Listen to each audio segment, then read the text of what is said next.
നാട്ടുകൾ വിഷന്റെ news എക്സ്എൻ വാർത്തകളിലേക്ക് ഏവർക്കും സ്വാഗതം. വാർത്തകൾ ചുരുക്കത്തിൽ. ഇനിയൊരു അപകട വാർത്ത. വാഹനാപകടത്തിൽ ഗുരുതരമായി പരിക്കേറ്റ് ചികിത്സയിൽ കഴിഞ്ഞിരുന്ന വർക്ക്ഷോപ്പ് ജീവനക്കാരൻ മരിച്ചു.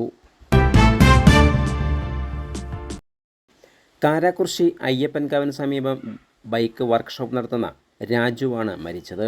ചൊവ്വാഴ്ച വൈകിട്ട് 6 മണിക്കാണ് അയ്യപ്പൻകാവ് കോലാനി നിസ്കാരപ്പള്ളിക്ക് സമീപത്ത് വെച്ചുണ്ടായ ബൈക്ക് അപകടത്തിൽ ഗുരുതരമായി പരിക്കേറ്റ രാജുവിനെ അടുത്തുള്ള ആശുപത്രിയിൽ കൊണ്ടുപോയെങ്കിലും അവിടെ നിന്ന് മണ്ണാർക്കാട് മദർ കെയർ ആശുപത്രിയിലേക്കും തുടർന്ന് പെരിന്തൽമണ്ണ മൗലാന ആശുപത്രിയിലേക്കും കൊണ്ടുപോയി.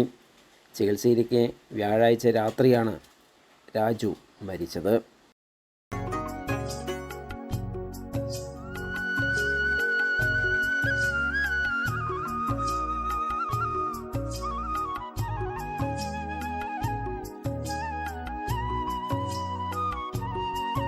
കൂടുതൽ വാർത്തകൾക്കായി നാട്ടുകൾ വിഷൻ ചാനൽ സബ്സ്ക്രൈബ് ചെയ്യൂ.